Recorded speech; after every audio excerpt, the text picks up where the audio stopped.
नमस्कार मित्रों, आज हमने द हिंदू समाचार पत्र के दो अति महत्वपूर्ण समाचारों को पढ़कर समझा, जिनकी वीडियो इसी चैनल पर उपलब्ध है।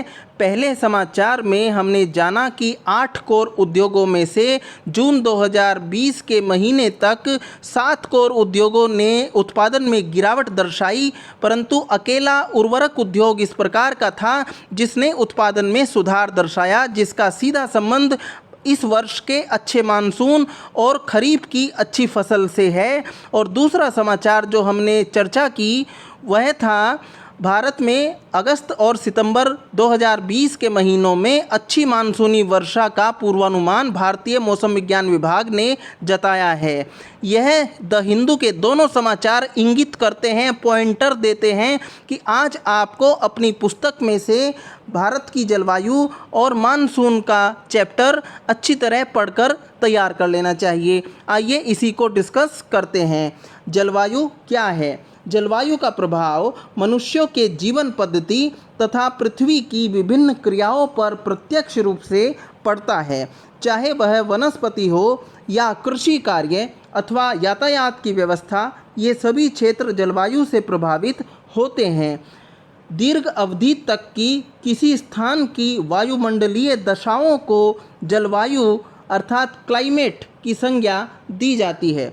जलवायु के अंतर्गत जिन दशाओं को संयुक्त रूप से शामिल किया जाता है वे दशाएं हैं तापमान, वायुदाब, आर्द्रता, पवन और वर्षा। छोटी अवधि में किसी स्थान की वायुमंडलीय दशा को मौसम कहते हैं, जबकि इन्हीं मौसमों का विस्तृत अध्ययन जलवायु शीर्षक के अंतर्गत किया जाता है। जलवायु को प्रभावित करने वाले कारक। किसी भी स्थान की जलवायु अनेक कारकों फैक्टर्स से प्रभावित होती है और उसे प्रभावित करने वाले कारक इस प्रकार हैं। पहला, अक्षांश।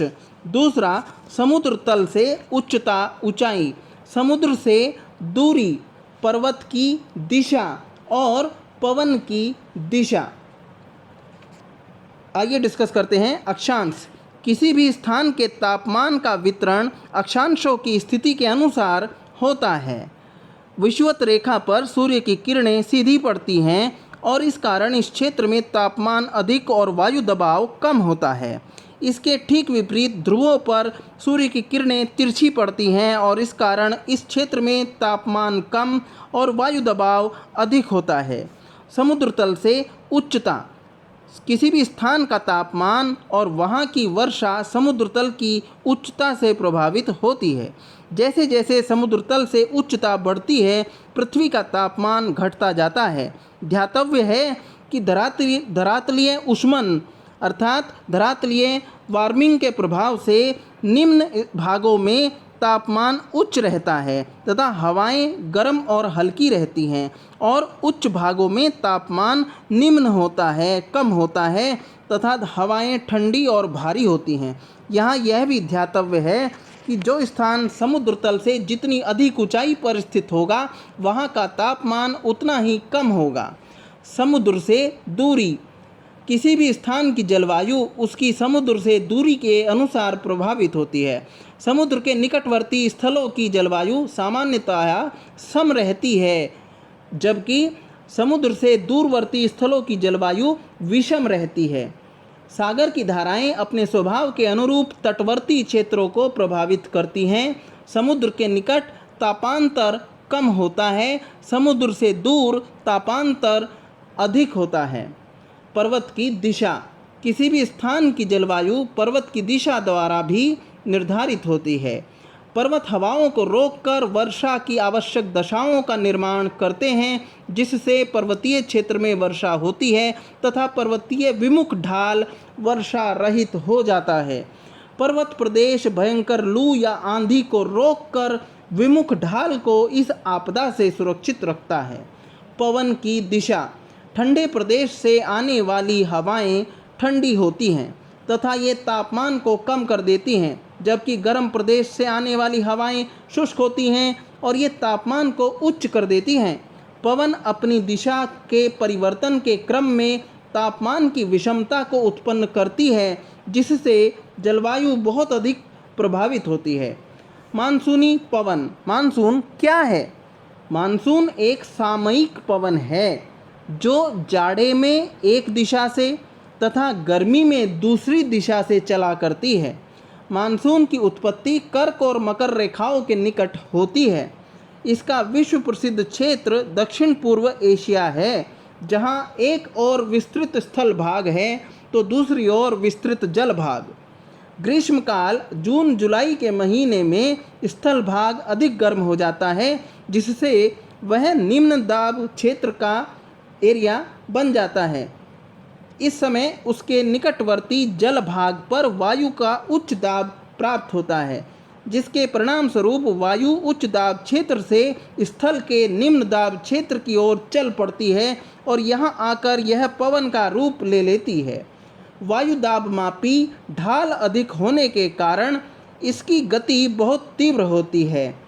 समुद्र की ओर से चलने के कारण इसमें वर्षा करने के लिए पर्याप्त आर्द्रता भी रहती है। शीतकाल अर्थात मध्य सितंबर से मध्य मार्च तक में स्थल भाग ठंडे हो जाते हैं और वहां वायु का उच्च दबाव क्षेत्र बन जाता है।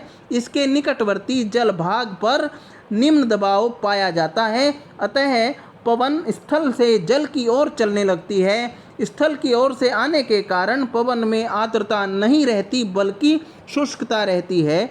यह मूलतः दक्षिण पश्चिमी पवन और विषुवतीय निम्न दाब का उत्तरी विस्तार है। ग्रीष्मकाल में उष्णकटिबंधीय उच्च दाब का उत्तर की ओर स्थानांतरित होने के कारण पूर्वी पवनों में अंतःस्थापित विषुवतीय पश्चिमी पवन भी इससे प्रभावित होकर उत्तर की ओर बढ़ते हैं। इस प्रकार महासागरों से आगे बढ़कर ये महाद्वीपों पर चलने लगते हैं और दक्षिण पश्चिम ग्रीष्मकालीन मानसून का रूप ले लेते हैं। शीत ऋतु ये आयन रेखाओं की उच्च दाब पट्टियाँ तथा तापीय विषुवत रेखा दक्षिण की ओर स्थानांतरित हो जाती है और सामान्य वाणिज्यिक पवन, व्यापारिक पवन फिर से चलायमान हो जाती है। यही शीतकालीन मानसून है। भारत की जलवायु कैसी है? भारत की जलवायु में मानसून की प्रधानता देखी जाती है। भारतीय मानसून की उत्पत्ति का मूल कारण जल भाग और स्थल भाग का पारस्परिक संबंध है। ग्रीष्म ऋतु में जब उत्तर पश्चिमी भारत तथा पाकिस्तान में अत्यधिक तापमान के कारण वायु का दाब कम होता है, तब निकटवर्ती अरब सागर पर वायु का दाब अधिक होता है, जिससे समुद्र से स्थल की ओर वायु पवन के रूप में चलने लगती है। दक्षिणी गोलार्ध के वाणिज्यिक पवन विषुवत रेखा तक दक्षिण पूर्व से चलते हैं, परंतु इसके उत्तर हिंद महासागर में दक्षिण पश्चिमी दिशा से भारत के कम दाब क्षेत्र की ओर चलने लगते हैं। ये वाणिज्यिक पवन हजारों किलोमीटर की समुद्री यात्रा करने के बाद भारत पहुंचते हैं और इस कारण ये जलवाष्प से पूर्ण भरे हुए होते हैं। हिमालय पर्वत की अत्यधिक उच्चता इस वाणिज्यिक पवन को उत्तर की ओर जाने से रोक देती है। इस समय पर्वत वर्षा वितरण को निर्धारित करता है। शीत ऋतु में परिस्थितियां ठीक विपरीत होती हैं। इस समय सूर्य की स्थिति दक्षिणायन होती है और इस कारण तापमान में निम्नता आ जाती है। स्थल पर कम दाब की जगह अधिक दाब का केंद्र बन जाता है, जिससे पवन स्थल से सागर की ओर चलने लगते हैं। शुष्कता से परिपूर्ण होने के कारण इन पवनों द्वारा बहुत ही अल्प वर्षा हो पाती है। हिमालय पर्वत की उपस्थिति के कारण मध्य एशिया के अधिक दबाव के क्षेत्र से चलने वाले अतिशीतित पवन भारत नहीं पहुंच पाते। भारत में प्रचलित मानसूनों को दो भागों में विभक्त किया जाता है, ग्रीष्मकालीन मानसून और शीतकालीन मानसून। इस संदर्भ में एक प्रमुख तथ्य ध्यातव्य है कि भारतीय मानसून का एशिया के अन्य भागों के मानसून से किसी भी तरह का कोई संबंध नहीं है। भारत की जलवायु पर उसकी स्थिति 7 डिग्री उत्तरी अक्षांश से 37 डिग्री उत्तरी अक्षांश के बीच तथा 3 और सागरों से घिरा होना, पर्वतों की दिशा और पर्वतों की ऊंचाई, मरुस्थल, विस्तृत निम्न भूमि उसके क्षेत्रों की समुद्र तल से निकटता और दूरी आदि ये सब कारण भारत में मानसून आने के हैं। भारत की वार्षिक जलवायु को मुख्य रूप से दो भागों में विभक्त किया जाता है, शुष्क मानसून का काल और आर्द्र मानसून का काल। मध्य जून से लेकर मध्य दिसंबर तक का काल आर्द्र मानसून का काल कहलाता है, जबकि मध्य दिसंबर से लेकर मध्य जून तक का काल शुष्क मानसून का काल कहलाता है। भारत की ऋतुएं। भारतीय जलवायु में 4 ऋतुएं पाई जाती हैं। शुष्क शीत ऋतु दिसंबर से फरवरी तक, ग्रीष्म ऋतु मार्च से मई तक, दक्षिणी पश्चिमी मानसूनी ऋतु जून से सितंबर तक और लौटती हुई दक्षिण पश्चिमी मानसूनी ऋतु अक्टूबर और नवंबर। शीत ऋतु मुख्यतया मध्य सितंबर से मध्य फरवरी तक रहती है। जनवरी का महीना भारत में सर्वाधिक ठंडा होता है। इस ऋतु में सूर्य दक्षिणायन होता है, उसकी स्थिति दक्षिणी गोलार्ध में लंबवत होती है। इस कारण से इस काल में संपूर्ण भारत का तापमान गिर जाता है। दक्षिणी भारत का क्षेत्र अपेक्षाकृत कम ठंडा होता है। वहाँ का तापमान 24 डिग्री सेंटीग्रेड या 25 डिग्री सेंटीग्रेड के लगभग होता है, जबकि उत्तरी भारत का क्षेत्र बहुत ही ठंडा होता है। यहाँ का तापमान 10 डिग्री सेंटीग्रेड से 15 डिग्री सेंटीग्रेड तक होता है। इस ऋतु में भारत के उत्तर पश्चिमी भाग में क्षीण उच्च दाब मिलता है, जो इस ऋतु की प्रमुख विशेषता है। इस ऋतु में समताप रेखाएं पूर्व से पश्चिम की ओर प्रायः सीधी जाती हैं। दक्षिणी भारत में समुद्री प्रभाव के कारण दैनिक तापांतर में कोई खास अंतर नहीं पड़ता, परंतु उत्तरी भारत में दैनिक तापांतर में बहुत अंतर होता है। दिन के समय प्रायः तापमान उच्च रहता है, जबकि रात्रिकाल में तापमान बहुत ही नीचे गिर जाता है।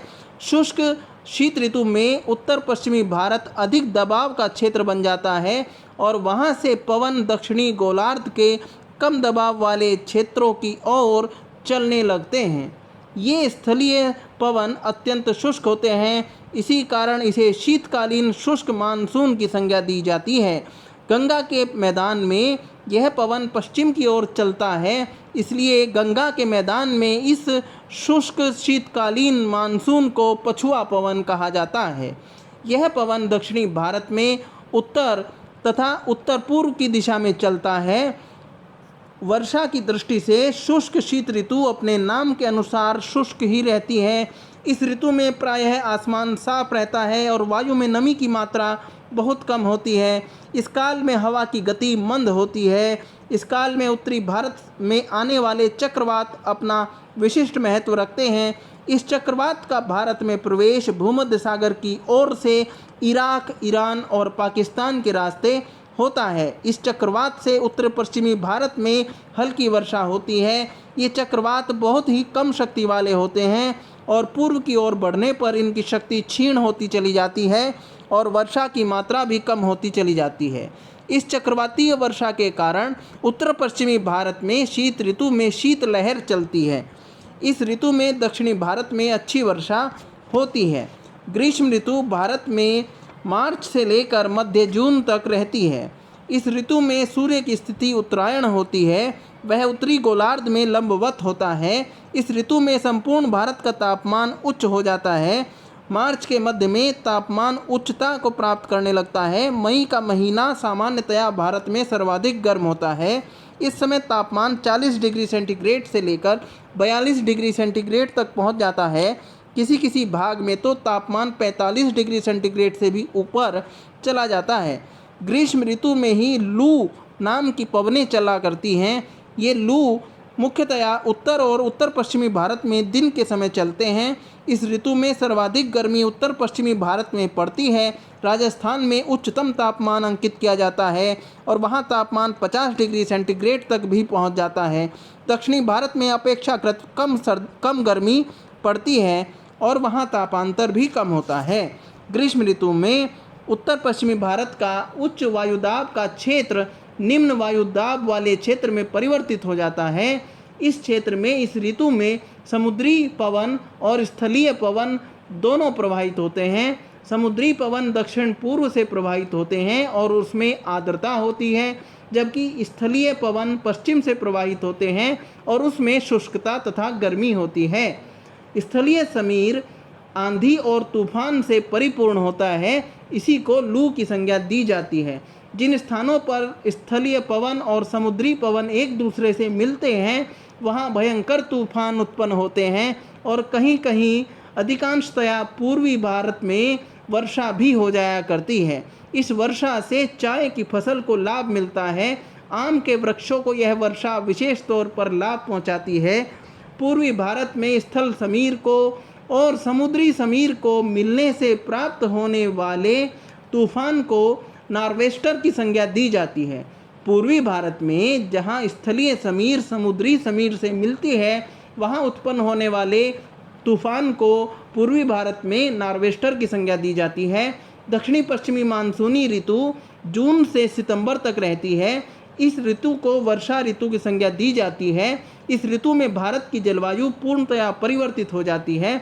मध्य जून से आते आते गर्मी अपनी चरम सीमा तक पहुंच जाती है, अत्यंत उष्णता हो जाती है और भारत का उत्तर पश्चिमी भाग तथा पाकिस्तान दोनों निम्न दबाव के लो प्रेशर के क्षेत्र बन जाते हैं। यह निम्न दबाव के क्षेत्र इतने प्रभावशाली हो जाते हैं कि दक्षिणी गोलार्ध के वाणिज्यिक पवन अनायास ही इस ओर आकर्षित होते जाते हैं और धीरे धीरे उत्तरी गोलार्ध के पवनों के साथ घुल मिल जाते हैं।